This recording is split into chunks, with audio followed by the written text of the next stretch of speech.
welcome to The One Show with Matt Baker. And Alex Jones. Now, tonight's guest shot to fame when he humiliated Mackenzie Crook in The Office. Went on to ridicule George Michael in Extras. And thought nothing of insulting half of Hollywood at the Golden Globes. But for some reason, the stars keep coming back for more.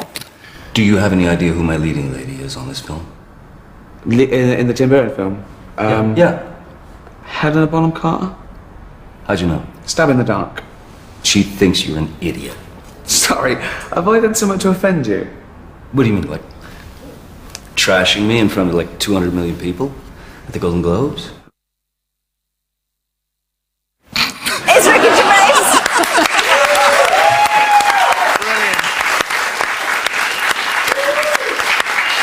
Brilliant. It's that classic line in there, have I done something to offend you? Which basically, I mean, do you ever worry that you are offending those that you really like? No, because I know I am. It's guaranteed I'm going to offend someone. But just because, you know, you're offended doesn't mean you're right, does it? I mean, I think that goes to show that he wasn't offended. This is the funny thing. Well, he turned up to do the show, didn't he? People are saying, that's part of the reason I got him in it, because everyone's going, Johnny Depp was so offended. No, he wasn't. I called him up and he went, it was funny, it was great. You know, I get this once a week, someone saying that I've offended someone else. Usually it's always someone offended on someone else's behalf, you know, and it's ridiculous. Of course he's not offended. He's the richest, most handsome man in the world. Why is he going to care about a fat bloke from Reading not liking the tourist? Well, we'll be talking more about the new show and the big stars that are in it a little bit later on. Yeah, but first, Simon Boseman is in a sleepy... Aren't you going past Alston?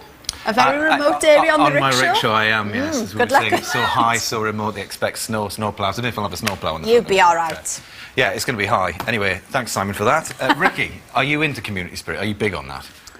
As long as they leave me alone, yeah. They can't get past the gates and the lasers and the dogs. I've got shutters on the windows. I often hide, pretending I'm out if someone comes to the door. But yeah, I say, yeah, get on with it. Okay. Brilliant. Good luck, everyone. Good luck, everyone. There's an image of you in waders cleaning out the local pond in the park, but maybe not. That won't happen. That will never happen. Oh, you know, I'd do anything to do with nature, yeah. I'd get involved. I love stuff to do with wildlife and nature. Okay. It's just talking to anyone else that I don't like. Fair enough. Love animals. It's the people that annoy me. Yeah. Well, earlier on, we saw a clip of Johnny Depp in your new series, Life's Too Short. Tell us a bit about that. It's a fake documentary, about a return to the fake documentary format, rather like The Office, but it's moved on because documentaries have moved on. I suppose The Office reflected those quaint docu-soaps of the 90s with normal people being famous, like David Brent. But modern documentaries, reality shows, they're much more about C and D-list celebrities living their life like an open wound. And it's more like that. Do you know what I mean? It's like the fictional Warwick Davis. You know, it's a complete character. It's nothing like real Warwick Davis. In real life, Warwick is a great actor. He's brilliant. He's lovely. He's so rounded. I've never heard him complain about it. He's just great. In this, he's manipulative. He's got a chip on his shoulder. It's not half an hour of height gags. It's nothing to do with that. It's more that he's got small man complex. So it's about him being angry with the world, and you know, he exploits other dwarves. He runs an agency in this. He takes all the acting jobs for himself, but he rents those out as bowling balls and things. So it's about that, really. Well, we've got a moment from the first episode where he comes to see you and Stephen Merchant as well. And it's lovely. He has to charm a member of the public because he can't quite reach the intercom. I've never seen you, bruv. What films you been in? Have you seen Return of the Jedi? Who was you in that? It was an Ewok. Those little bears? Not little bears. Bruv, they're little bears. Right. Have you seen Willow? No. Look, just press the buzzer, please. Look at that. Comedy legends there. Ricky Gervais, Stephen Merchant. Little mates, aren't we? Always popping around for a chat. You are always popping round, yeah. I thought we made the buzzer high enough, but... No, now I've got to pass a by to press it. Pass a by. We didn't think of everything.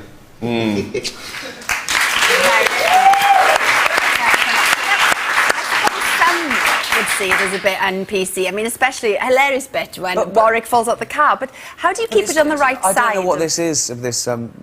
It's un-PC. Well, they're already saying that, and I haven't seen it. They straight away assume it's going to be offensive because there's a dwarf involved. Well, that's their problem. That's their prejudice. They're assuming it's going to be cruel. I mean. And nothing can be further from the truth, as I say. But I don't know. There's no harm can come of discussing taboo subjects. That's why they're a problem with them, because they're taboo. If you talk about stuff intelligently, then I think problem is some people always confuse the target of a joke with the subject of a joke. You can talk about anything. You can talk about race, disability, as long as you know what you're doing with it. Yeah.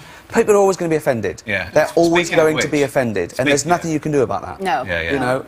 And on that point as well, I mean, you recently offended quite a few people with disabilities. Recently, always. I offend someone once a week, but you've got to just carry on with what you're doing. I look at it in a quite Darwinian framework. You do what you do, and you either survive or you don't. I think if you keep trying to please everyone, you won't do anything. Nothing will be said, because some people are offended by equality. Some people are offended by abortion. I'm not. I'm offended by those people. But what are you going to do? What are you going to do? So at least watch it first. You know what I mean? Fair enough. And if you don't like it, don't watch it again. Don't write me a letter. No one's listening. Well, I mean, but you're not afraid of laughing at yourself either, because recently...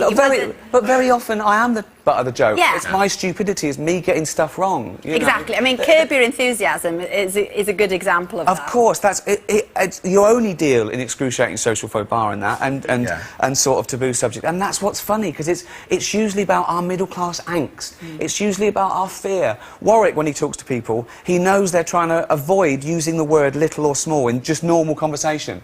And he finds it hilarious. He wants to go to them, chill out.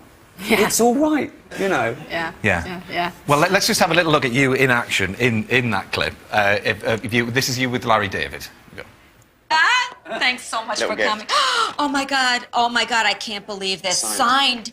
The funniest show in the history of television. It was funny. I love this show. I wouldn't call it the funniest show in the history of television. I would laugh. This show was hilarious. No doubt about it. Funny show. Hilarious. History of television? Seinfeld, lovely show. Well, thank you. It was good. That was good, yeah. Oh, no, I love broad comedy. Yeah.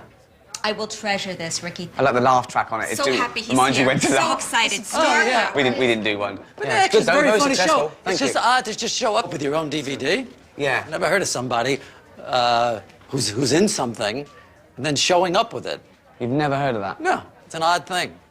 Brilliant. A war with words. Didn't take you long to try and turn the tables on him there, but... All improv. Yeah. All ad-lib. All ad-lib. Really? Yeah. You just go with it and you film it a few times, and it was great doing that. Not only is he a bit of a hero of mine, I think probably the most important person working in comedy today, but he ruins as many takes as I do. Yeah. We were just both laughing. When I was like, we'd go, okay, stop. Honestly, it was great. One of the highlights of my career. Such a pleasure. And when you go out with dinner with Larry David, it's like a 2-hour episode of Curb for free. It's just he's great. I can't get enough of him. Yeah, well, many people may not have heard of Slough until Ricky here put it on the map with The Office, but 60 years ago this week, Berkshire earned its stripes when it became home to the very first zebra crossing.